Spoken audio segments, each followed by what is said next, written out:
তো অনেক কিছুদিন আগে আমি একটা বইয়ের সম্পর্কে শুনলাম, ল অফ ওয়ান। তো এই বইটা আমার খুব পড়ার ইচ্ছে ছিল, জানার ইচ্ছে ছিল কি আছে। তো আমি ভাবলাম এটার বাংলা ট্রান্সলেট করে ভিডিও তৈরি করার, বা যাতে আমিও বুঝতে পারি আরেকজনও বুঝতে পারে। তো বেসিক্যালি এই বইটা কি নিয়ে, বেসিক্যালি হচ্ছে কি এই বইটা হচ্ছে গিয়ে আহ, কয়েকজন লোক মিলে তারা চ্যানেলিং করে। উম, আহ, পৃথিবীর বাইরের কোনো ব্যক্তির সঙ্গে তারা কন্ট্যাক্ট করতে পারে, এবং তারা নানান ধরনের প্রশ্ন করে, এবং সেখান থেকে নানান তথ্য আহ, জানা যায়। তো তার মধ্যে কিছু তথ্য আমরা জানি, কিছু জানি না। তো এখানে কি কি বিষয় থাকবে, এখানে বলতে গেলে অনেক কিছুই থাকবে, অনেক বিষয় থাকবে, কারণ একজনের মনে তো অনেক ধরনের প্রশ্ন আসে। তো সে যেহেতু বাঙালি ছিল না, তাই বাংলার যে ধরনের প্রশ্ন হয়তো আমাদের মনে আসে সেগুলো হয়তো করেনি। তো তবুও সে নানান ধরনের প্রশ্ন করেছে, যেমন পিরামিড তৈরি কেন হয়েছে, কে তৈরি করেছে, বা আধ্যাত্মিক বিষয় কি, পৃথিবী কেন সৃষ্টি হয়েছে, আমরা আহ, আম, মৃত্যুর পরে কি হয়, বা সাধনা কি, বা এইভাবে এম, নানান ধরনের প্রশ্ন, চাকরা, বা এই আমাদের কুণ্ডলিনী সম্পর্কে। বা আমি যেহেতু বইটা এখনো পুরোপুরি ভালোভাবে আহ, এই ভালোভাবে পড়িনি, তো চেষ্টা করব ভালো করে পড়ার এবং বোঝার, যতটা ভালোভাবে এটা সম্পর্কে বোঝা যায়।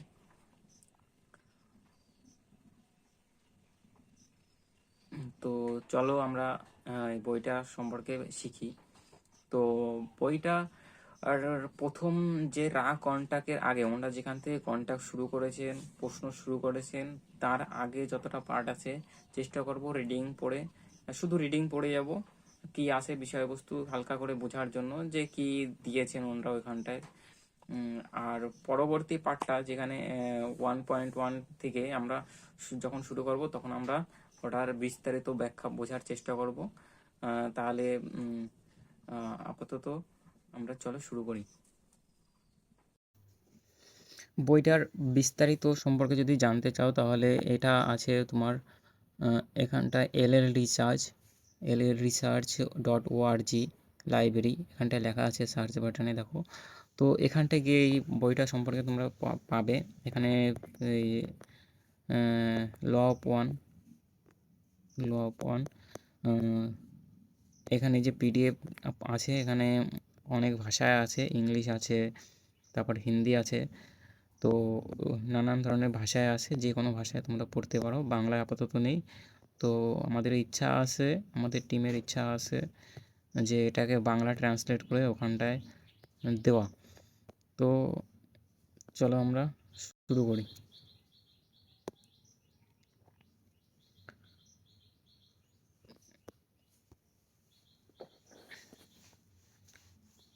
তো এখানটায় প্রথমে দেওয়া আছে দ্য কন্টাক্ট ল অফ ওয়ানের শিক্ষা, বা খণ্ড ওয়ান। মানে এটা হচ্ছে ল অফ ওয়ানের যে বইটা, তার প্রথম পার্টটা। তো এখানটায় একটু পড়ে নেবে, এগুলো আমি পড়ছি না। এখানটায় এগুলো যদি কারো পড়ার ইচ্ছা থাকে, তাহলে আমার কাছে পিডিএফ চাইতে পারো, আমি পিডিএফ দিয়ে দেবো ওখানে। তো এইগুলো সম্পর্কে বেসিক্যালি এখানটা একটু দেখে নিচ্ছি যে সূচিপত্রে আমাদের কী দেওয়া আছে। সূচিপত্রে আমাদের দেওয়া আছে ভূমিকা, প্রারম্ভিক বক্তব্য, কৃতজ্ঞ স্বীকার, এই বইগুলি কিভাবে তৈরি হলো, ভূমিকা, পাঠকের জন্য একটি নোট। তো এইখানে এই যে পার্টটা, এই পার্টটা আমরা চেষ্টা করব শুধু রিডিং পড়ে, বেশি বিস্তারিত না বুঝে, মোটামুটি যাতে আমরা বুঝতে পারি যে বইটার কী আছে বা কী সম্বন্ধে বলতে চেয়েছেন, কন্টাক্ট সেশন সমূহ। তো এরপরে যে সেশন ওয়ান, সেশন টু, এগুলো যখন আমরা শুরু করব, তখন আমরা চেষ্টা করব একদম বিস্তারিতভাবে যতটা সম্ভব আমরা বোঝার চেষ্টা করব কী বলতে চেয়েছেন। যদি কারোর এগুলো দরকার না পড়ে, তাহলে সে সেশন ওয়ান থেকে শুরু করতে পারেন, পরের ভিডিও থেকে আমরা সেগুলো শুরু করব। এগুলো বাস একবার দেখে যাব কি কি আছে বইতে। তো চলো আমরা শুরু করি ভূমিকা থেকে। আমরা চেষ্টা করব যতটা তাড়াতাড়ি সম্ভব এগুলো শেষ করে যাওয়া, এবং 1.1 থেকে যেখান থেকে শুরু করা হবে ওখানটা বিস্তারিত বোঝা। এখানে আমরা সামান্য একটু বুঝে যাব যে কি বলতে চেয়েছেন, চেষ্টা করব তাড়াতাড়ি শেষ করে দেওয়ার। হ্যাঁ, তো সত্যের সন্ধান বলতে আসলে কি বোঝায়?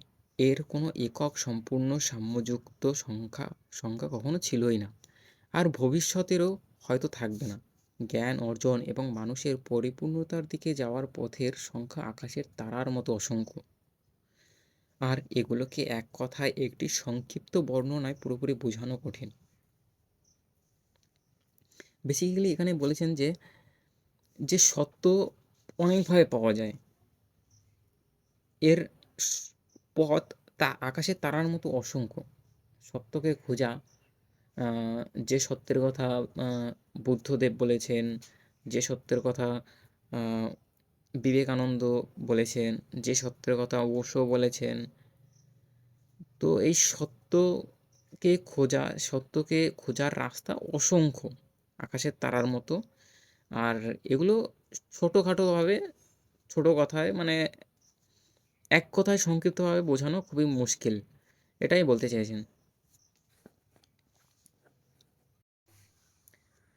তাই যদি কেউ সত্যের ঐক্য বা এক সত্যের কথা বলতে চায়, তাহলে তাকে এমন একটি পথের দরজা খুলতে হবে যার মধ্যে এই সমস্যাকে বোঝার পদ্ধতি আমাদের জানা সমস্ত সীমাবদ্ধতাকে অতিক্রম করে, এমনকি জ্ঞান সম্পর্কে প্রচলিত ও সহজ নির্ধারণ করা যায় এমন সমস্ত শর্তকে পিছনে ফেলে যায়। মানে এখানে বলেছেন যে আমরা এক সত্যকে যদি জানার চেষ্টা করি বা জানতে চাই, তাহলে এমন একটি দরজা খুলতে হবে যার মধ্যে আমাদের সীমাবদ্ধ আমাদের জ্ঞান, আমাদের প্রচলিত জ্ঞান বা আমাদের যে ধারণা, যেগুলো আমরা নির্ধারণ করি, সেই সমস্ত ধারণাকে আমরা পিছনে ফেলে যাব। মানুষের অভিজ্ঞতার যে কোনো উপলব্ধ অবস্থান থেকে দেখলে এমন একটি দরজা খুঁজে পাওয়া খুবই কঠিন, আর সেই অভিজ্ঞতাকে নিজের মধ্যে গ্রহণ করে, বোঝে এবং জীবনের সঙ্গে একীভূত করার নিশ্চিতই তার থেকেও কঠিন। কক্সবাজার বলছেন যে এমন একটা দরজা খুঁজে পাওয়া তো খুবই মুশকিল যেখানে আমরা সত্য খুঁজে পাবো, আর তার থেকেও মুশকিল হচ্ছে গিয়ে সেই পদ্ধতিটা ব্যবহার করা আমাদের জীবনে। এই কারণেই আমাদের মানসিক চেতনাকে ঘিরে থাকা ঘন পর্দা যখন সামান্য হলেও পাতলা হয়ে যায় এবং আমাদের মহিমার এক ক্ষণস্থায়ী ঝলক দেখতে দেয়, তখন সেটি এক ধরনের অলৌকিক ঘটনা, অথবা অন্তত অবশ্যই এক গভীর অনুপ্রেরণার বিষয়। মানে আমাদের যে চেতনাকে ঘিরে যে ঘন পর্দা আছে সেটা যখন একটা পাতলা হয়ে যায়, আর এক ঝলকের জন্য যদি সেটা খুলে যায় বা এক ঝলকের জন্য যদি আমাদের দেখতে দেয়, সেটাই অলৌকিক ঘটনা, সেটা একটা গভীর অনুভূতি দেয়। আর যখন সেই পর্দার মধ্য দিয়ে এমন এক উজ্জ্বল, সুন্দরভাবে বিন্যস্ত আলো প্রবেশ করে, যা অসংখ্য স্পষ্ট আলোকবিন্দুর মাধ্যমে আমাদের দেহধারী অস্তিত্বের সম্পূর্ণ কুয়াশাকে ভেদ করে, তখন সেটি এমনই একটা ঘটনা যা সর্বোচ্চ মনোযোগ পাওয়ার যোগ্য। সত্যের পথের ক্রমবর্ধমান সংখ্যক অনুসন্ধানকারীর কাছে রা কন্টাক ঠিক এমনই একটা আলো। মানে উনি বলতে চেয়েছেন যে এই পর্দার মধ্যে দিয়ে যদি একটা আলো প্রবেশ করে, তাহলে সেই আলো দিয়ে আমরা আরও মনোযোগ বাড়বে এবং আমরা আরও এই অস্তিত্বের গভীর থেকে গভীর জিনিস বুঝতে পারবো, জানতে পারবো।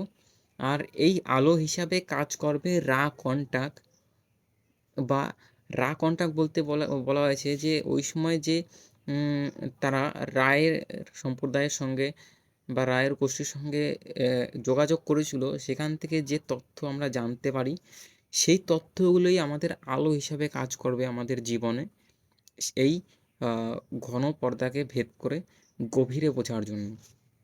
নিশ্চয়ই এই গ্রন্থে থাকা যোগাযোগগুলোর একটি সাংস্কৃতিক ধারণ রয়েছে, যার মধ্যে এগুলোকে অনেক আগেই শ্রেণীবদ্ধ করা হয়েছে। এগুলো চ্যানেলিংয়ের মাধ্যমে প্রাপ্ত যোগাযোগের শ্রেণীর অন্তর্ভুক্ত। সত্যের সন্ধানীদের জন্য ইতিমধ্যেই প্রচুর চ্যানেলিং ভিত্তিক উপাদান পাওয়া যায়, আর যারা একটু বেশি বিচক্ষণতার সঙ্গে অনুসন্ধান করেন তারা অনেক আগেই বুঝেছেন যে এই সমস্ত উপাদান বিচার করার সময় খুব সতর্কভাবে বাছাই করা প্রয়োজন। তবুও শুধু আমরা নিজেদের অভিজ্ঞতার কথা বললে রা কন্টাক্ট এই ধরনের সমস্ত কাজের মধ্যে একেবারেই আলাদা। আমি যতভাবে এটিকে পরীক্ষা করতে পেরেছি, এটি সেই প্রতিটি পরীক্ষায় উত্তীর্ণ হয়েছে।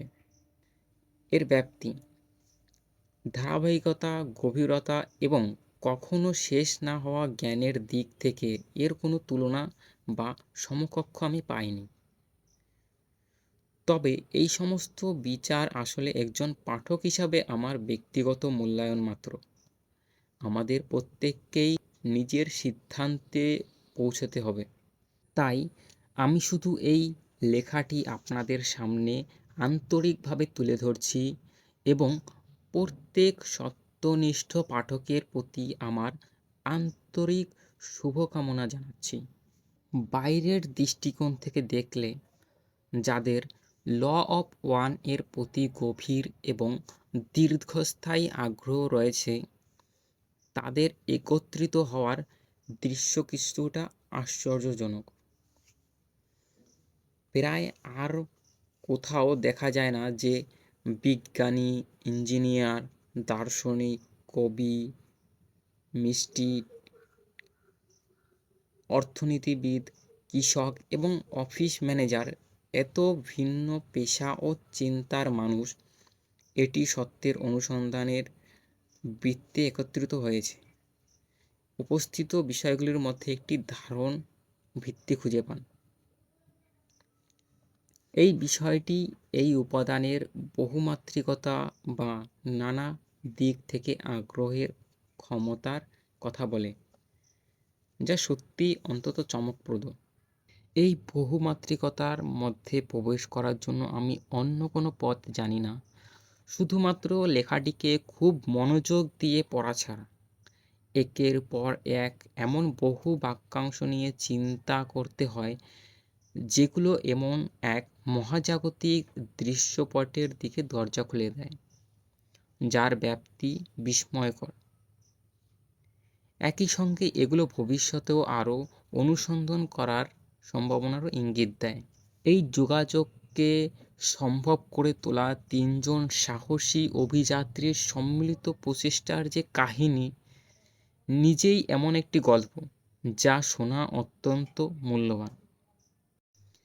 এই কাহিনী গ্যারি এল ভিন লিভিং অ্যাট উইন্ড মিলস বইয়ে, মানে এখানে একটা বইয়ের নাম বলেছে, বইয়ের যথেষ্ট বিস্তারিতভাবে এবং ঘটনাগুলোর প্রকৃত সত্যের প্রতি আমি যতটা বিশ্বস্ততা দেখেছি তার মধ্যে অন্যতম সর্বাধিক বিশ্বস্ততার সঙ্গে বর্ণনা করা হয়েছে। স্বীকার করতে হয় গল্পটি সত্যি অন্তত মর্মস্পর্শী। মানে এনরা যে তিনজন মিলে চেষ্টা করেছেন এবং বইটি তৈরি করেছেন বা চ্যানেলিংয়ের মাধ্যমে যে কন্ট্যাক্ট করেছেন, এর সম্পূর্ণ একটা অনেক বড় কাহিনী। সেই কাহিনীটা এই বইটাতে বিস্তারিতভাবে দেওয়া আছে। এখান থেকে বোঝা যায় যে ল অফ ওয়ান সামনে নিয়ে আসার মতো একটি কাজ কোনো মূল্য না দিয়েই সম্পন্ন হয়নি, বরং মূল্য সংশ্লিষ্ট সকলের জন্যই সত্যি অনেক বড় ছিল। তাই এই সংক্ষিপ্ত ভূমিকা শেষ করার আগে আমি আমার আগে এগিয়ে যাওয়া এই নির্ভীক পথিকদের প্রতি কৃতজ্ঞতা প্রকাশ করতে চাই, যারা ভালোবাসা ও আলোয় পূর্ণ একটি উন্মুক্ত স্থান তৈরি করার ক্ষেত্রে নির্ভীক ভূমিকা পালন করছেন। এমনই একটি স্থান যেখানে আমার মতো এই একই চিন্তা, একই আত্মিক অনুভূতি এবং সত্যের সন্ধানের প্রতি একই অঙ্গীকার থাকা অন্যদের সঙ্গে আমি দাঁড়াতে শিখেছি। সেই সত্যের সন্ধান, যে সত্য সর্বদা এমন এক স্থান থেকে আমাদের আহ্বান করে, যা আমাদের আঁকড়ে ধরতে চাওয়া মনের নাগালের সামান্য ওপরে, কিন্তু উন্মুক্ত হৃদয় থেকে মোটেও দূরে নয়। কিছু মানুষ আছেন যাদের ছাড়া এই বইটি সম্ভব হতো না। আবার কিছু মানুষ আছেন যাদের ছাড়া এই বইটি তার পূর্ণ সম্ভাবনায় পৌঁছাতে পারত না। এক অনন্ত স্রষ্টাকে ধন্যবাদ জানানো হয়তো কিছুটা অস্বাভাবিক মনে হতে পারে, কিন্তু রা বহুবার বলেছেন, এক স্রষ্টা যা কিছু সৃষ্টি হয়েছে সব কিছুই নিজের মধ্যে থেকে সৃষ্টি করেছেন। তাই আমি সেখান থেকেই শুরু করছি। ধন্যবাদ, অন্তত স্রষ্টা। এই বইয়ের প্রতিটি শব্দ আপনার কথাই বলে। আপনি সবকিছুর, সকলের এবং সর্বত্রের স্রষ্টা, এমন রহস্যময় ও বিস্ময়কর উপায়ে যা আপনাদের কল্পনার ও অতীত। ধন্যবাদ রা, আপনাদের ঐক্যবদ্ধ চেতনা গঠনকারী ৬৫ লক্ষ আত্মার প্রতি। পৃথিবীর আমাদের প্রত্যেকের প্রতি যথেষ্ট যত্নশীল থাকার জন্য ধন্যবাদ। আমরা যখন ভালোবাসা ও বোঝাপড়া চতুর্থ ঘনত্বের দিকে এগিয়ে চলছি এবং সাহায্যের জন্য আহ্বান জানিয়েছি, তখন আপনারা এত ভালোবাসা, প্রজ্ঞা, শক্তি ও নির্ভুলতার সঙ্গে আমাদের প্রশ্নে উত্তর দিয়েছেন। আপনাদের কথাগুলো আমরা জীবনের প্রতিটি দিন আমাকে অনুপ্রাণিত করে এবং জ্ঞান দেয়। এখন যখন আমি আবার মানবজগতের দিকে মনোযোগ ফিরিয়ে আনি, তখন প্রতিদিন আমার হৃদয়ে অন্দরমহল দিয়ে দুজন মহান মানুষের হেঁটে যান আহ্বান শুনেছিলেন। তারপর তারা নিজেদের সর্বশক্তি নিয়োগ করেছিলেন, সব কিছু ঝুঁকির মধ্যে ফেলেছিলেন এবং নিজেদের সেবায় উৎসর্গ করেছিলেন শুধু এই কথোপকথনটি সম্ভব করার জন্য। তৃষ্ণার্ত সত্য অনুসন্ধানী এবং প্রায় এই সমসাম্য জর্জরিত পৃথিবীর জন্য সামান্য স্বচ্ছতা, সামান্য আলো এবং সামান্য দৃষ্টিভঙ্গি নিয়ে আসার জন্য। ডল এলকিন্স বিশাল বুদ্ধিমত্তা, অসাধারণ দৃষ্টিভঙ্গি এবং প্রাকৃতিক জগতের প্রতিটি দিক নিয়ে কয়েক দশকের গবেষণার অভিজ্ঞতা তাকে রায়ের সামাজিক স্মৃতি সমষ্টির সঙ্গে কথোপকথন চালিয়ে যাওয়ার জন্য একেবারে আদর্শ প্রশ্নকারী করে তুলেছেন। তিনি ছিলেন আমার দেখা সবচেয়ে জ্ঞানী মানুষ। রাকে তিনি যে প্রশ্ন করেছিলেন সেগুলো আমি যতবার পড়ি ততবারই আমার মধ্যে যে বিস্ময় জাগে তার শেষ আমি এখনো খুঁজে পাইনি। কার্লা এল রুকার্ট এর সাধারণ আধ্যাত্মিক নির্ভীকতা আমাকে গভীরভাবে বিস্মিত করে। প্রতিবার তিনি নিজের ভৌতদেহ ছেড়ে মহাবিশ্বের দরজা খুলে দেওয়ার জন্য এগিয়ে যেতেন। তখন তিনি নিজের জীবনের থেকেও অনেক বেশি কিছু ঝুঁকির মধ্যে ফেলতেন আর তার বিনিময়ে এমন একটি দৃষ্টিভঙ্গি বা দর্শন গ্রহণ করতেন যা মানব ইতিহাসে হয়তো একেবারেই অন্য। তুমি পৃথিবীকে যা কিছু দিয়েছ তার জন্য আমি তোমাকে শব্দের সীমার বাইরে গিয়ে ধন্যবাদ জানাই এবং শ্রদ্ধা করি। আর তার থেকেও বেশি তুমি তোমার প্রতিটি হাসি এবং তোমার জীবনে আমার সঙ্গে ভাগ করে নেওয়ার প্রতিটি মুহূর্তের মাধ্যমে ব্যক্তিগতভাবে আমাকে যা দিয়েছ তার জন্য। আমি এখনো বিশ্বাস করতে পারি না যে রা কন্টাক্ট চলাকালীন তোমার সঙ্গী হওয়ার এবং পরবর্তী বহু বছর তোমার স্বামী হিসাবে তোমার সঙ্গে থাকার সুযোগ আমার হয়েছিল। তুমি এখন আর এখানে নেই, তবুও আমি প্রতিদিন তোমার সঙ্গে হাঁটি। আমি টবি উইল্ক এর কাছে অসীম কৃতজ্ঞ। বহু বছর আগে তিনি রিলাস্টিং প্রজেক্টের শুরু করেছিলেন। এই কাজের জন্য তিনি বহু বছর ধরে রা কন্টাকের 106টি সেশনের ক্যাসেট রেকর্ডিং শুনেছেন এবং সেগুলো লিখে তুলেছেন, সম্পাদনা করেছেন, পরিমার্জিত করেছেন। পরে তিনি স্বেচ্ছাসেবকের সঙ্গে রিলাস্টিকেশন প্রজেক্টে কাজ করেছেন। শেষ পর্যন্ত তিনি পৃথিবীর জন্য লাইটলি এডিটেড ভার্সন তৈরি করেন, যে সংস্করণটি ওপরে ভিত্তি করে এই বইয়ের লেখা প্রস্তুত করা হয়েছে। আর সেই রিলাস্টিং প্রজেক্টের স্বেচ্ছাসেবকদের কথাও বলতে হয়। আমি টিরি হাস এর আরও দুজন ব্যক্তিকে ধন্যবাদ জানাই, যারা নিজেদের পরিচয় গোপন রাখতে চেয়েছেন। আমি জানি এই প্রকল্পে তোমাদের যে ক্লান্তিকর ও দীর্ঘ সময় ব্যয় করেছ, তার ফলে ক্যাসেটগুলোর ধারণ করা সেই মহান কথোপকথনের আরও নিখুঁত লিখিত রূপ তৈরি হয়েছে। গ্যারি ভিনের প্রতি আমি যতটা কৃতজ্ঞ তা ভাষায় প্রকাশ করতে পারি না। এই বইটিকে বাস্তবে রূপ দেওয়ার জন্য তিনি যা করেছেন, তার জন্য আমি তাকে যথেষ্ট ধন্যবাদ জানাতে পারবো না।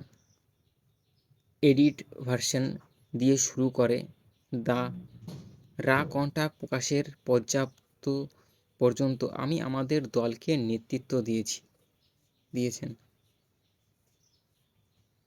এই উপাদানের যাত্রার প্রতিটি ধাপে তিনি উপাদান সমন্বয়, সম্পাদনা, নিজেদের অবদান এবং পুরো কাজটিকে সঠিকভাবে এগিয়ে নিয়ে যাওয়ার দায়িত্ব পালন করেছেন। গ্যারি ভিন না থাকলে আজ এল রিচার্জ এইভাবে কাজ করতে পারতো না। তুমি অবাক হবে না জেনে যে আমি তাকে গভীরভাবে ভালোবাসি। কার্লা ও তাকে আমার আগে একইভাবে ভালোবাসতেন। অস্টিন ব্রিজ এর প্রতি এক দীর্ঘধারা ধন্যবাদ ও ভালোবাসা। তিনি এল রিচার্জের এই বইয়ের যাত্রা এক অবিচ্ছেদ্য ও অত্যন্ত গুরুত্বপূর্ণ অংশ। হাজার হাজার সিদ্ধান্ত নেওয়া থেকে শুরু করে সৃজনশীলতা ও লেখার কাজে অবদান রাখা।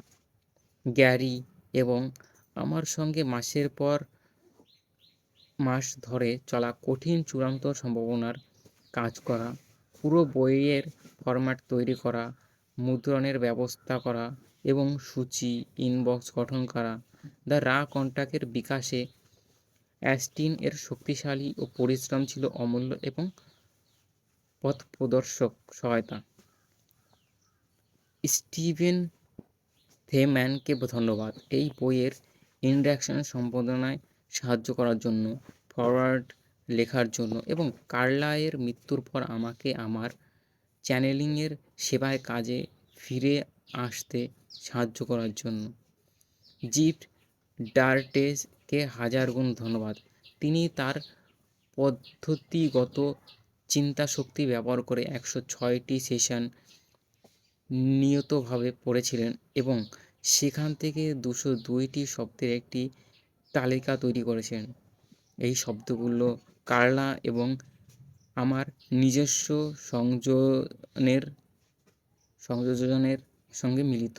এই বইয়ের সঙ্গে থাকা অসাধারণ সুজি ইনবক্স ভিডিও তৈরি করেছেন। আর এই অসাধারণ সূচি ইনবক্স এর কথা তো বলতেই হয়। এখানে 9,000-এরও বেশি প্রশ্নোত্তর তালিকাভুক্ত করা হয়েছে।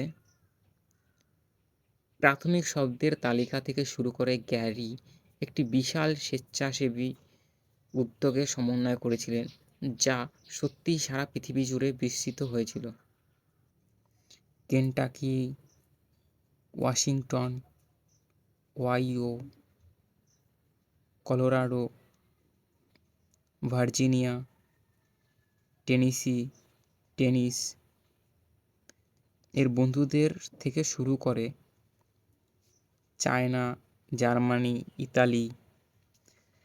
বেসিক্যালি এখানে বলেছেন যে যে টবি যে আছেন উনি এটাকে ওই যে ওনারা তো ওই সময় এটা রেকর্ড করেছিল, ভয়েস রেকর্ড করেছিল।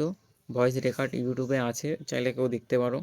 তো ওই সময় যে ভয়েস রেকর্ড করেছিল ওই ভয়েসটাকে উনি শুনেছেন এবং ওটাকে লিখিত আকারে পরিণত করেছেন, পরে আবার এডিট করেছেন, পরিমার্জিত করেছেন। সেটাই এখানে বোঝানোর চেষ্টা করেছে। ইনবক্সের কাজে অবদান রাখার পাশাপাশি তিনি কীভাবে যেন সময় বের করে 106টি সেশনের লেখায় গুরুত্বপূর্ণ সম্পাদনাতেও সাহায্য করেছিলেন এবং আরও একটি প্রকল্পেও কাজ করেছিলেন। তারপর একেবারে শেষ মুহূর্তে আমি এমন একটি সম্ভাবনার কথা জানতে পারি যখন রা বা ডন কোনো আগে আলোচনায় করা তথ্যের উল্লেখ করেছেন, তখন পদটিকা বা ফুটনোট যোগ করে সেই তথ্য আগে ঠিক কোথায় আলোচনা করা হয়েছিল তা চিহ্নিত করা যায়। অক্লান্ত সিন অত্যন্ত দ্রুততার সঙ্গে এই প্রকল্পে কাজ শুরু করেন।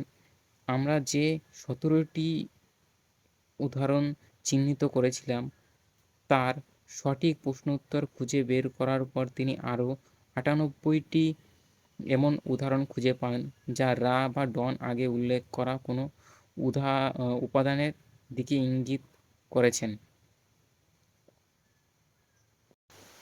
আমি অরণ মিত্রা এর প্রতি কৃতজ্ঞ। তিনি অ্যাসিভিল ল অফ ওয়ান স্টাডি গ্রুপের নেতৃত্ব দেন এবং দ্য রা কন্টাকের 3টি বইয়ের জন্য শক্তিশালী ও গভীর অর্থবহ প্রচ্ছদ তৈরি করেছেন। রা এর সঙ্গে কোন ধরনের ছবি সবচেয়ে ভালোভাবে যুক্ত করা যায়, নাকি কোন ছবি ছাড়া একরঙা প্রচ্ছদই বেশি উপযুক্ত হবে, অর্ণব এই প্রশ্নের উত্তর দিয়েছেন, একজন শিল্পী যা সবচেয়ে ভালো পারেন তা করেন, প্রায় শূন্যতা থেকে একটি সুন্দর কিছু সৃষ্টি করে। তিনি এমনই কিছু ভাবনা প্রতীক প্রকাশ করেছেন যা এই দর্শনের সর্বজনীনতা এবং মহাজাগতিক অথচ পৃথিবীকে কেন্দ্রিক ব্যাপ্তিকে তুলে ধরে। তিনি উদারভাবে বইগুলির ভেতরের পৃষ্ঠার বিন্যাসেও কিছু পরিবর্তন প্রস্তাব দিয়েছেন, যার ফলে বইটি আরও সুন্দর ও আকর্ষণীয় হয়েছে। আমার কৃতজ্ঞতা আমার প্রিয় বন্ধু বিট্রিস গঞ্জিলস এর প্রতি। আজকে আমি ইন্ট্রোডাকশন। তো এখানে তিনি কৃতজ্ঞ স্বীকার করছেন। এই পিডিএফ বাংলাটা যদি কারোর লাগে আমাকে কন্ট্যাক্ট করো, আমি দিয়ে দেবো। আমি এগুলো আর পড়ছি না। এগুলো এবং শেষে এই বইগুলি কীভাবে তৈরি হলো, তো বইগুলো কীভাবে তৈরি হলো এখানে একটু রিডিং করে যায়। 1981 সালে 15 জানুয়ারি থেকে 1984 সালের 15ই মার্চ পর্যন্ত সত্যের 3জন নিবেদিত অনুসন্ধানী এই বইয়ের থাকা মৌখিক যোগাযোগ গ্রহণ করেছিলেন। তোমরা যেমন জানতে পারবে এই বার্তাগুলো এসেছিল রা নামে পরিচিত দেওয়া একজন বহির্জাগতিক সত্তাদের সভ্যতা থেকে। The Ra contact teaching the law of one বইটিতে রায়ের সঙ্গে 3 বছর ধরে চলা এই যোগাযোগের সম্পূর্ণ সংশোধিত এবং এখন একত্রিত রেকর্ড দেওয়া হয়েছে। এই ভূমিকার উদ্দেশ্যে যোগাযোগ বা এর দর্শনকে সম্পূর্ণভাবে ব্যাখ্যা করা নয়। এই অংশের উদ্দেশ্য শুধু পাঠককে কিছুটা প্রেক্ষাপট দেওয়া, এই যোগাযোগ কীভাবে ঘটেছিল, ডন এলকিন্স, কার্লা রুকার্ট এবং জিম ম্যাকার্টি যাদের সঙ্গে যোগাযোগ করেছিলেন সেই উৎস থেকে কিছুটা পটভূমি জানতে এবং এই উৎস মেটাফিজিক্যাল রিয়েলিটি বা অধিবিদ্যাগত বাস্তবতা সম্পর্কে কী বলে তার একটি সংক্ষিপ্ত ধারণা দেয়। এই ভূমিকা বই পড়া বা বোঝার জন্য অপরিহার্য নয়, এটি আসন্ন যাত্রার জন্য পাঠককে কিছুটা নির্দেশক ও প্রস্তুতি দেওয়ার উদ্দেশ্যে রাখা হয়েছে। রা সম্পর্কে পৃথিবীর প্রাচীন ইতিহাসে রাকে মিশরের সূর্য দেবতা হিসেবে জানা যায়। তবে রায়ের বক্তব্য অনুযায়ী তারা যখন মিশরীয়দের কাছে এসেছিলেন তখন তারা দেবতা হিসেবে নয়, ভাই বা বোন হিসেবে এসেছিলেন। তারা এসেছিলেন কারণ সেই সভ্যতা এখন একটি সংস্কৃতি ও বিশ্ব ব্যবস্থা গড়ে তুলেছিল যা তাদের ল অফ ওয়ান এর ধারণাগুলো বোঝার জন্য প্রস্তুত করেছিল। ল অফ ওয়ান বোঝার এই প্রস্তুতি রাকে তাদের শিক্ষক হিসেবে সেবা করার জন্য আকৃষ্ট করেছিল। রা জানায় নির্দিষ্ট সেই সভ্যতাকে সাহায্য করার তাদের প্রচেষ্টা ভুল বোঝা হয়েছিল এবং বিকৃত করা হয়েছিল। বিশেষ করে মিশরের রাজপরিবার ও অভিজাত শ্রেণী, যারা বার্তাটিকে নিজেদের মধ্যেই সীমাবদ্ধ রেখেছিল। এই বার্তা অন্তর্নিহিত সহানুভূতি কষ্ট দেয় এবং সব কিছুর ঐক্যের দর্শকে বিকৃত করে। ফলে রা মিশরের সেই অভিজ্ঞতা থেকে নিজেদের সরিয়ে নেয়। তবে তখন থেকে আজ পর্যন্ত তারা দূর থেকে পৃথিবীর বিকাশ পর্যবেক্ষণ করে চলছে। সেই সময় ল অফ ওয়ান এর মধ্যে যে বিকৃতিগুলো ঢুকেছিল সেগুলো সংশোধন করার রায়ের দীর্ঘদিনের ইচ্ছা তাদের আমাদের দলের সঙ্গে যোগাযোগ করার একটি কারণ হয়ে ওঠে। তবে এটাই তাদের একমাত্র কারণ ছিল না। রা আমাদের দলের সঙ্গে যোগাযোগ করেছিল আরও একটি কারণে। পৃথিবী তার ৭৫,০০০ বছরের একটি বৃহৎ বিবর্তন চক্রের শেষের দিকে এগিয়ে চলেছে। আর পৃথিবী অনেক বাসিন্দা পরবর্তী বিবর্তনের স্তরে উন্নত হওয়ার জন্য প্রস্তুত, যাকে রা চতুর্থ ঘনত্ব বা ফোর্থ ডেনসিটি বলে। এটি ভালোবাসা ও বোঝাপড়ার ঘনত্ব। এই পরিবর্তনের সময় সাহায্য করতে রা আগ্রহী ছিল। তাই গ্রহ থেকে বেরিয়ে আসা সেবার আহ্বানে তারা সাড়া দেয়। রা বলেছে তারা ষষ্ঠ ঘনত্বের এবং নিজেদের ভাষায় তারা একটি সোশ্যাল মেমোরি কমপ্লেক্স, যা সামাজিক স্মৃতি সমষ্টি। আমাদের চেয়ে উচ্চতর বিবর্তনীয় ঘনত্বগুলোর মধ্যে একটি গ্রহের জনসংখ্যা এমন অবস্থায় পরিণত হয়। এই ব্যবস্থা প্রত্যেক ব্যক্তির চিন্তা, স্মৃতি এবং অভিজ্ঞতা পুরো গোষ্ঠীর কাছে জানা ও উপলব্ধ থাকে। তাহলে পুরো সামাজিক সত্তাটি গঠিত হয় বহু অনন্য ব্যক্তিকে নিয়ে, যারা একই সঙ্গে একটি যৌথ স্মৃতি ও পরিচয়ে ভাণ্ডারে প্রবেশ করতে পারে। রায়ের মতে চতুর্থ ঘনত্বে উত্তরণ সম্পূর্ণ হওয়ার পর পৃথিবীর জনসংখ্যা নিজস্ব একটি সোশ্যাল মেমোরি কমপ্লেক্স গঠন করবে। ব্যক্তি যেমন সময়ের সঙ্গে বিবর্তিত হয় তেমনি সোশ্যাল মেমোরি কমপ্লেক্সে বিবর্তিত হয়। প্রতিটি উচ্চতর ঘনত্বের শিক্ষাগুলো সফলভাবে বোঝার সঙ্গে সঙ্গে এটি আরও ঐক্যবদ্ধ ও রূপান্তরিত হয়। রায়ের কাছে একটি সোশ্যাল মেমোরি কমপ্লেক্স হিসেবে একজন ব্যক্তি এবং পুরো গোষ্ঠীর মধ্যে কোনো প্রকৃত পার্থক্য নেই।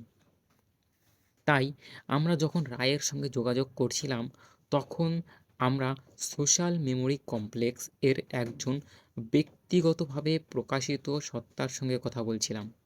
যেহেতু এই গোষ্ঠীর প্রত্যেকে একটি যৌথ মনের সঙ্গে যুক্ত, তাই এমন মনে হয়েছিল যেন আমরা রায়ের সোশ্যাল মেমোরি কমপ্লেক্স এর ৬৫ লক্ষ সত্তার সবার সঙ্গে যোগাযোগ করছি। রা আরও একটি বৃহৎ গোষ্ঠীর অংশ, যার নাম confederation of planets in the service of the one infinity character.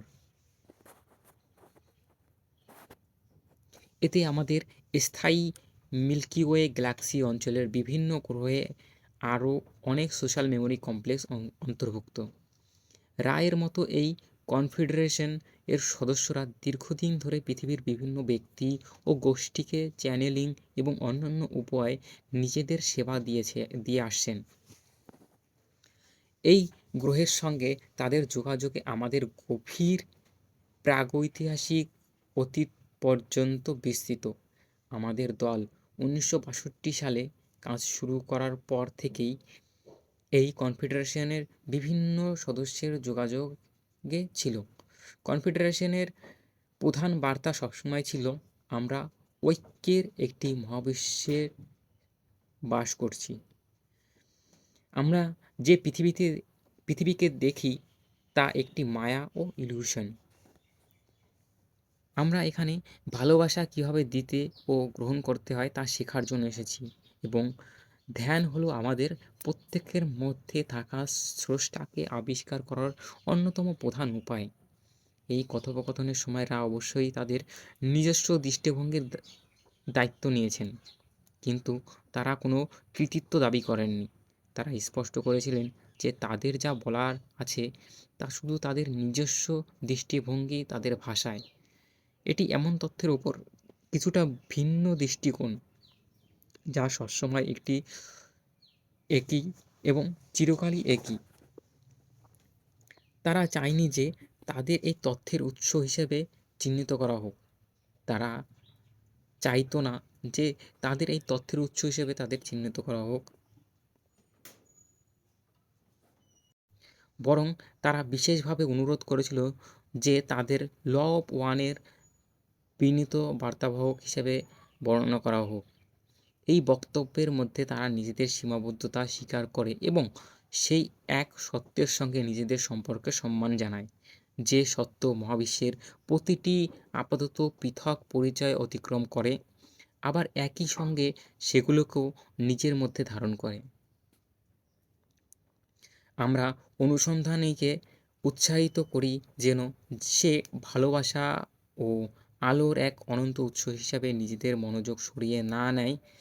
আমরা সবাই সেই উৎসের বার্তাবাহক, বিনীতভাবে, এবং এই জ্ঞান নিয়ে আমাদের নিজেদের স্রষ্টার কেবলমাত্র অতি ক্ষুদ্র একটি অংশ, অসীম বুদ্ধিমত্তার এক মহৎ ও অসীম পূর্ণতার সামান্য অংশ।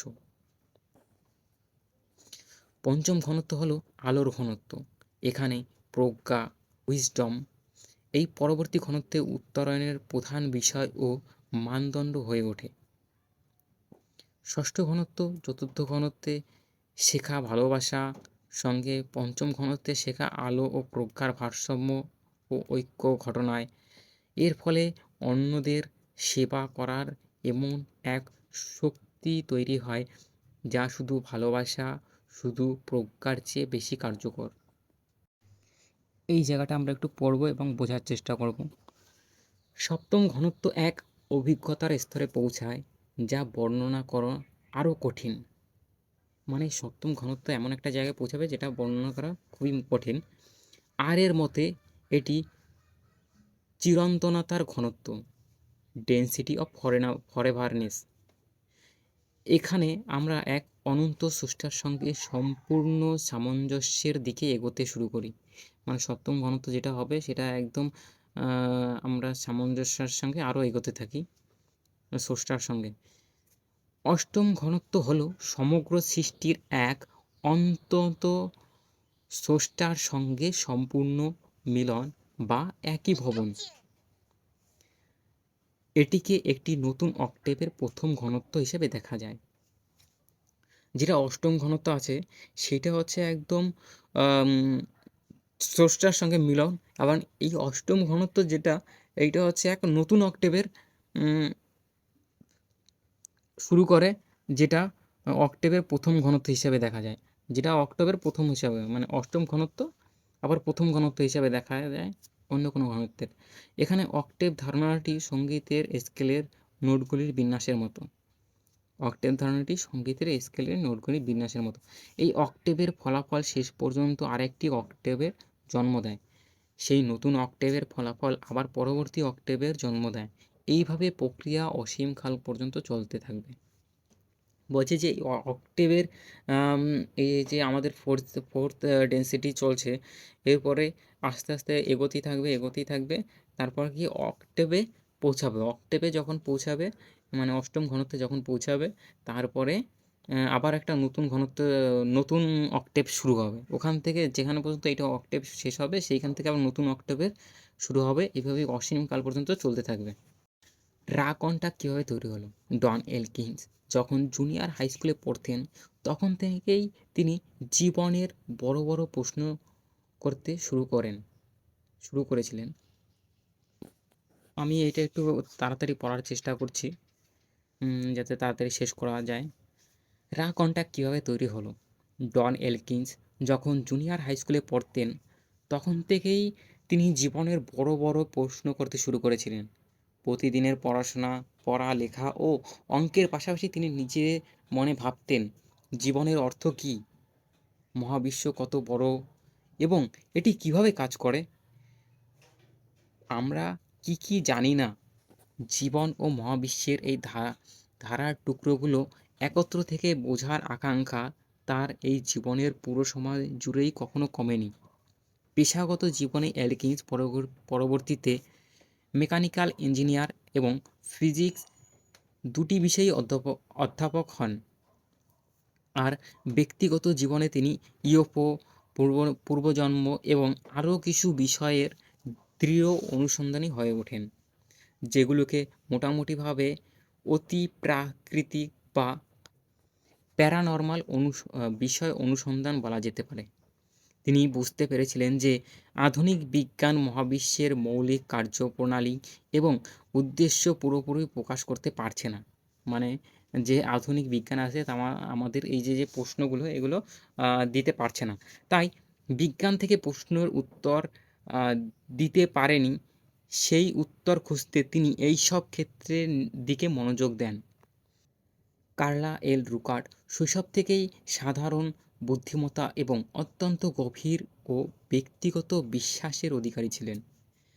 বিশ্বাসের দিক থেকে তিনি নিজেকে ক্র্যাডাল এপিস্কোপালিয়ান বলতেন এবং পরবর্তী নিজেকে একজন মিস্টিক খ্রিস্টান হিসেবে দেখতেন। বুদ্ধির দিক থেকে কার্লা ছিলেন অত্যন্ত প্রতিভাবান শিশু। স্কুলে তিনি অসাধারণ ফল করতেন এবং তাকে দেওয়া যে কোনো পরীক্ষায় দক্ষতা দেখাতেন। তবে সবচেয়ে গুরুত্বপূর্ণ বিষয় হলো, শৈশবের কঠিন পরিস্থিতি সত্ত্বেও কার্লা জীবনের প্রতিটি গভীর ভালোবাসায় সম্পূর্ণ ছিলেন। তিনি নাচতে, গাইতে, প্রকৃতির সঙ্গে যোগাযোগ করতে এবং ভক্তি ও সেবার পূর্ণ জীবন যাপন করতে ভালোবাসতেন। তিনি ভালোবাসার দৃষ্টিভঙ্গির প্রতি এতটাই নিবেদন ছিলেন যে মানুষ প্রায়ই তাকে সরল বা অতিরিক্ত নির্দোষ মনে করত। ফলে কেউ কেউ কার্লাকে এমন একটি পৃথিবী থেকে রক্ষা করা ও পাহারা দেওয়ার ইচ্ছা অনুভব করত, যেটিকে তারা কার্লায়ের তুলনায় কম পবিত্র মনে করে। 1961 সালে শেষের দিকে ডন একটি ছোট বাদামি রঙের বই পান, যার সৃজনশীল নাম ছিল দ্য ব্রাউন নোটবুক। এই বইটি মিচিগান এর ডিট্রয়েট শহরে ওয়াল্ট রোজার্স সংকলন করেছিলেন। তিনি এমন একজন ব্যক্তি ছিলেন যিনি আগে ইউএফও সত্তার সঙ্গে সরাসরি মুখোমুখি সাক্ষাৎ করেছিলেন। সেই ঘটনার পর মিস্টার রোজের্স এই সত্তার সঙ্গে দীর্ঘস্থায়ী টেলিপ্যাথিক যোগাযোগ অনুভব করতে থাকেন। 1950 এর দশকে এই ধরনের ইউএফও সাক্ষাতের ঘটনা, এই ধরনের অভিজ্ঞতা কথা প্রায় বলা হতো। রোজের্স এর সংকলিত সেই বাদামি নোটবুকে তথাকথিত বহির্জাগতিক উৎস থেকে পাওয়া বাস্তবতার অধিবিদ্যাগত প্রাকৃতিক সম্পর্কে তথ্য ছিল। এতে আরও বলা হয়েছিল যে একদল মানুষ যদি নিয়মিত একসঙ্গে ধ্যান করে, তাহলে তারা বহির্জাগতিক সত্তাদের সঙ্গে টেলিপ্যাথিক যোগাযোগের মাধ্যমে এই ধরনের তথ্য পেতে পারে। এলকিন্স এই নোটবুকের চ্যানেলিংয়ের করা উপাদান এবং তার নিজের গবেষণার মধ্যে এতে বেশি মিল দেখে গভীরভাবে প্রভাবিত হন। তাই এই তথ্যের ভিত্তিতে তিনি কেন্টুকি লুইসভিল শহরে তার পদার্থবিদ্যায় প্রায় এক ডজন ছাত্রকে নিয়ে এই পরীক্ষার সিদ্ধান্ত নেন। এই খবর সেই ছাত্রদের একজনের বান্ধবীর কাছে পৌঁছায়। সেই সম্প্রতি নীরবতা এবং ধ্যানের প্রতি গভীর আগ্রহী হয়ে উঠেছিল। তাই সে এই দলে যোগ দেওয়ার অনুমতি চায়। তার নাম ছিল কার্লা এল রুকার্ট।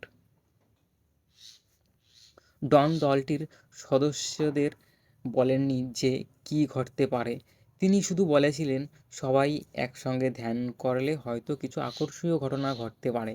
আসলে তিনি একটি বৈজ্ঞানিক পরীক্ষা করার চেষ্টা করছিলেন, কোনো পূর্ব নির্দেশনা ছাড়াই ছাত্ররা বহির্জাগতিক টেলিপ্যাথিক যোগাযোগ পেতে পারে কিনা তা দেখার জন্য। কিছু সময় কেটে যায়, কিন্তু কোনো স্পষ্ট ফলাফল পাওয়া যায় না। এরপর ওয়াল্ড রোজার্স এই দলের সঙ্গে দেখা করেন এবং তার উৎস হান্টন এর কাছ থেকে চ্যালেঞ্জিং করেন। এই হান্টনই ছিলেন সেই সত্তা যার সঙ্গে রোজার্স এর সরাসরি মুখোমুখি সাক্ষাৎ হয়েছিল। হান্টন বলেন যে তারা ডন এর দলকে কয়েকজনের মাধ্যমে চ্যালেঞ্জ করার চেষ্টা করেছিলেন, কিন্তু ছাত্ররা বুঝতে পারেনি যে তারা যে অনুভবগুলি পাচ্ছিল কিন্তু মুখ থেকে প্রকাশ করছিল না, সেগুলো বহির্জাগতিক সত্তাদের কাছ থেকে আসছে। এলকিন্স নামে মনে করেছিলেন এই ঘটনা পরীক্ষাটির বৈজ্ঞানিক বৈধতা নষ্ট হয়ে গেছে। তবে একই সঙ্গে এই ঘটনা ফলাফল তৈরি করতে শুরু করেছিল। এই সাক্ষাতের পর কার্লা ছাড়া দলের প্রত্যেকেই চ্যানেলিং করতে শেখে। কার্লা অবশ্য নীরব ধ্যানই পছন্দ করতেন।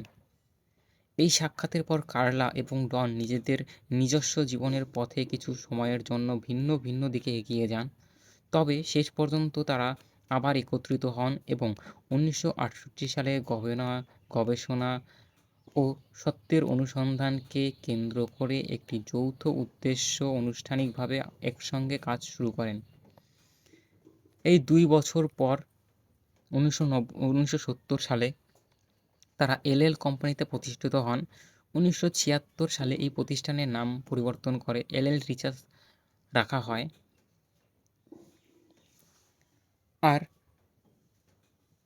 1974 কি 78 হবে, 1978 সালে কার্লা ডন এর প্রথম চ্যালেঞ্জিং পরীক্ষা অংশ নেওয়ার 12 বছর পর ডন কার্লাকে যে নিজে চ্যানেলিংয়ের সেবায় গ্রহণ করার জন্য অনুরোধ করেন। ডন কার্লাকে নিজে চ্যানেলিংয়ের সেবায় গ্রহণ করার জন্য অনুরোধ করেন।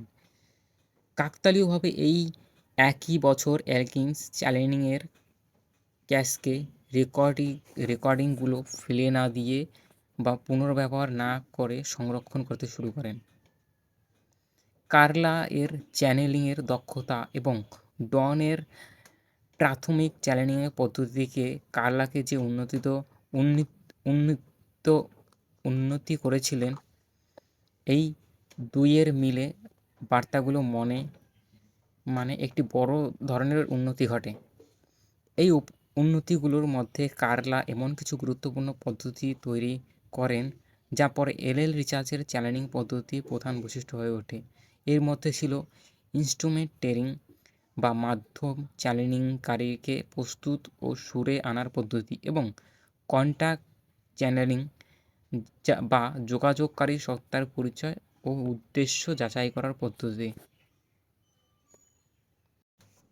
1978 সালে জিম ম্যাকার্টি কেন্দ্রীয় কেন্টুকি এর জঙ্গলের মধ্যে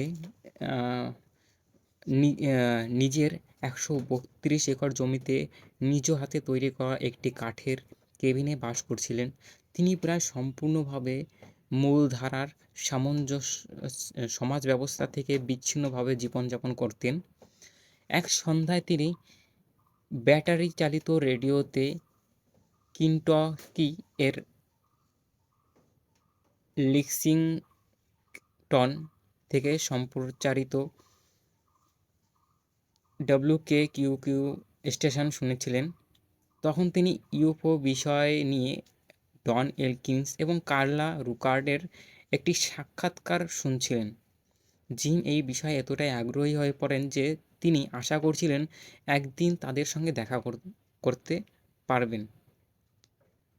1 বছর পর তার সেই ইচ্ছা পূরণ হয়। তাদের পরিচিত কয়েকজন সমবয়স্ককারী মানুষের মাধ্যমে জিম এর ডন এবং কার্লার সঙ্গে পরিচিত হয়। এরপর 1 বছর ধরে প্রতি রবিবার রাতে লুইসভিল এ গাড়ি চালিয়ে গিয়ে জিম তাদের চ্যানেলিং ভিত্তিক ধ্যানের সভায় অংশ নিতেন। পরে ডন এবং কার্লা তাদের গবেষণার সাহায্য করার জন্য জিমকে তাদের সঙ্গে যোগ দিতে আমন্ত্রণ জানান। 1980 সালে 23শে ডিসেম্বর জিম তাদের সঙ্গে থাকতে শুরু করেন।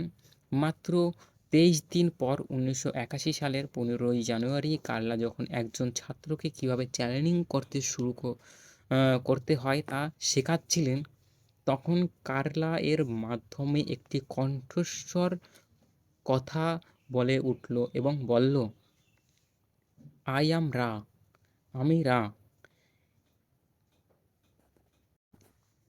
এই সেশন এর আগে কার্লা এর সমস্ত চ্যানেলিং সচেতন অবস্থায় সম্পন্ন হয়েছিল, কিন্তু রায়ের জন্য মাধ্যম হিসাবে কাজ করার সময় তিনি সম্পূর্ণভাবে অচেতন অবস্থায় চলে যেতেন। ডন, কার্লা এবং জিম কেউই বিষয়টি সম্পূর্ণভাবে বুঝতে পারেনি। তবে কোনো এক অজানা পদ্ধতিতে কার্লা রায়ের কন্টাক্টের সময় নিজের শরীর থেকে সরে যেতেন। এরপর রা দূর থেকে কোনো এক ধরনের যান্ত্রিক পদ্ধতিতে কার্লা এর কণ্ঠস্বরগুলি পরিচালনা করে ডনের প্রশ্নের উত্তর দিতেন। প্রথম সেশনের পরবর্তী 105টি প্রতিটি সেশনে কার্লা অচেতন অবস্থায় চলে যেতেন এবং তার মধ্যে কী কথা বলা হচ্ছে তা সম্পর্কে সম্পূর্ণ অজ্ঞাত থাকতেন। 23 নম্বর সেশন পর্যন্ত ডন কার্লাকে রায়ের কথা বলার লিখিত ট্রান্সক্রিপ্ট দেখাননি। তিনি আগে ইচ্ছাকৃতভাবে কার্লায়ের কাছ থেকে এই ট্রান্সক্রিপ্ট গোপন রেখেছিলেন, যাতে যোগাযোগটির বৈজ্ঞানিক গ্রহণযোগ্য ও নিরপেক্ষতা বজায় থাকে। রায়ের সঙ্গে যোগাযোগের গভীর অন্তর্দৃষ্টি এবং দৃষ্টিভঙ্গির বিস্তৃতি এতটাই অভূতপূর্বভাবে এগিয়ে গিয়েছিল যে ডন, কার্লা এবং জিম পরবর্তী 3 বছর 2 মাস নিজেদের সম্পূর্ণভাবে এই যোগাযোগের কাজে উৎসর্গ করেছিলেন। রায়ের সঙ্গে কথোপকথন। রায়ের যোগাযোগের পদ্ধতি ছিল শুধু প্রশ্ন ও উত্তর। তাদের মনে হয়েছিল এই পদ্ধতি সবচেয়ে ভালোভাবে নিশ্চিত করতে পারে যে দলের প্রত্যেক ব্যক্তির স্বাধীন ইচ্ছা বা ফ্রি উইল কোনোভাবেই সীমাবদ্ধ হচ্ছে না। রা তাদের যোগাযোগকে ন্যারো ব্যান্ড বা সংকীর্ণ ব্যান্ড হিসেবে বর্ণনা করেছিলেন। এর কয়েকটি অর্থ ছিল, প্রথমত, এই যোগাযোগ বজায় রাখতে প্রচুর মনোযোগ ও শৃঙ্খলতা প্রয়োজন ছিল। দ্বিতীয়ত, সচেতনভাবে করা চ্যানেলিংয়ের মাধ্যমে যে তথ্য পাওয়া যেত তার তুলনায় এই যোগাযোগের তথ্যের মান ছিল অনেক বেশি নির্ভুল এবং গভীর। তৃতীয়ত, তারা মূলত দর্শন এবং চিরস্থায়ী আধ্যাত্মিক নীতির উপর মনোযোগ দিতে চেয়েছিলেন।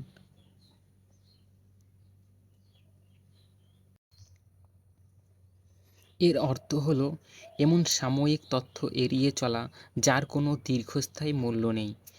রা, ডন, কার্লা এবং জিম এর সঙ্গে যোগাযোগ করার জন্য তাদের বেছে নিয়েছিলেন। অবশ্যই একটি কারণ ছিল যে ডন এবং কার্লা বহু বছর ধরে চ্যানেলিংয়ের পদ্ধতি অনুশীলন ও উন্নতি করে আসছিলেন। কিন্তু আরও মৌলিকভাবে তারা এই 3 জন অনুসন্ধানীকে বেছে নিয়েছিলেন কারণ একটি দল হিসেবে তাদের মধ্যে ছিল অত্যন্ত গভীর, দীর্ঘস্থায়ী ও প্রায় স্বতঃস্ফূর্ত সম্প্রতি ও সামঞ্জস্য। সমান গুরুত্বপূর্ণ ছিল কার্লা এর ইচ্ছার সম্পূর্ণ পবিত্রতা এবং ওয়ান ইনফিনিট ক্যারেক্টারের সেবায় করার প্রতি তার সম্পূর্ণ নিষ্ঠা, বিশেষ করে যোগাযোগের মাধ্যমে এবং আরও বিশেষভাবে চ্যানেলিংয়ের মাধ্যমে সেবা করার ক্ষেত্রে। এই সমস্ত বিষয় রা কন্টাক্টকে একটি স্থিতিশালীভাবে এগিয়ে চলতে সাহায্য করেছিল এবং শেষ পর্যন্ত ল অফ ওয়ান অনুসন্ধানকারী 186টি সিজন তৈরি হয়েছিল। রায়ের সঙ্গে প্রতিটি সিজনের আগে রাত থেকেই যোগাযোগের প্রস্তুতি শুরু হয়ে যেত। ডন, কার্লা এবং জিম একসঙ্গে ধ্যান করতেন। তারপর তারা আগের সেশনটি একটি পর্যালোচনা করে রাকে করার জন্য নতুন প্রশ্ন তৈরি করতেন।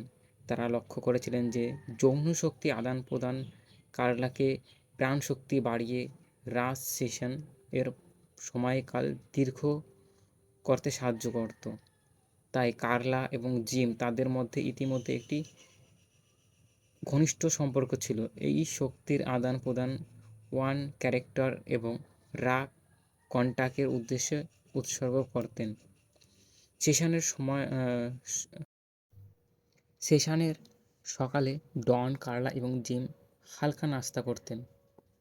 তারপর জিম কার্লা এর পিঠে ম্যাসাজ করতেন, যাকে প্রায় 1 ঘন্টা নড়াচড়া না করে শুয়ে থাকার ফলে তার যে বাতজনিত ব্যথা হতো তা কমানো যায়। নাস্তা এবং সেশন এর মাঝের সময়ে তারা বসার ঘরে একসঙ্গে ধ্যান করতেন।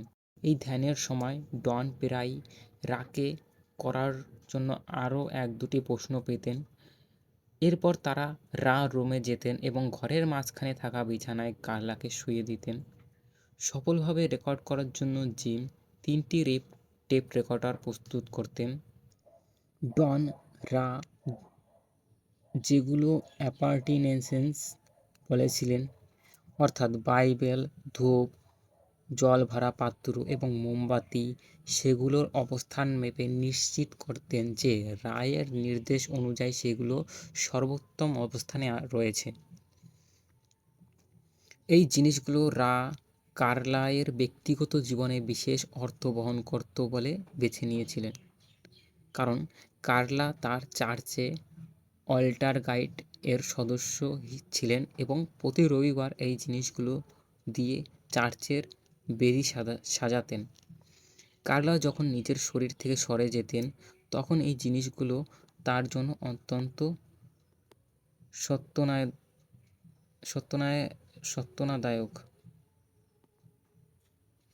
রা দলটিকে সার্কেল অফ ওয়ান নামে একটি সুরক্ষা আচার শিখিয়েছিলেন।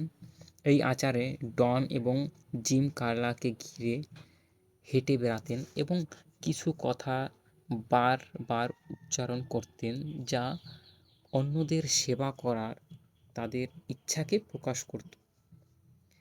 এরপর ডন নিজের চেয়ারে বসে রাকে করার প্রশ্ন আবার পর্যালোচনা করতেন, আর জিম নিজের চেয়ারে বসে এমন একটি ধ্যান শুরু করতেন যা পুরো সেশন জুড়ে চলত। তিনি কল্পনা করতেন যে আলো কার্লায়ের শক্তি কেন্দ্রগুলোর মধ্য দিয়ে তার মাথার উপর থেকে পায়ের তলা পর্যন্ত প্রবাহিত হচ্ছে। সার্কেল অফ ওয়ান সম্পূর্ণ করার 1-2 মিনিটের মধ্যেই রা সেশন শুরু করত। রায়ের সঙ্গে 3 বছর ধরে চলা যোগাযোগের সময় ডন রাকে 2600টিরও বেশি প্রশ্ন করতে পেরেছিলেন। রায়ের উত্তরগুলো ডনকে তার সবচেয়ে বড় এবং সবচেয়ে গুরুত্বপূর্ণ প্রশ্নগুলোর উত্তর খুঁজে পাওয়ার জন্য প্রয়োজনীয় বহু ধারার টুকরো একত্র করতে সাহায্য করেছিল। অনুসন্ধানী সেই এককেই খোঁজে। রা বলছে, আমাদের প্রত্যেকেই সত্যের একজন অনুসন্ধানী। আমরা যখন সত্যকে খোঁজার ইচ্ছেকে আরও দৃঢ় করি এবং নিজের মধ্যে আরও আমাদের চারপাশের জগৎকে ভালোবাসার খুঁজে পাওয়ার প্রতি বিশ্বাস বাড়াই, তখন আমরা নিশ্চিতভাবে আমাদের প্রকৃত স্বভাবও খুঁজে পাব। অন্যভাবে বললে, আমরা ওয়ান ইনফিনিট ক্যারেক্টার বা এক অনন্ত স্রষ্টাকে খুঁজে পাব।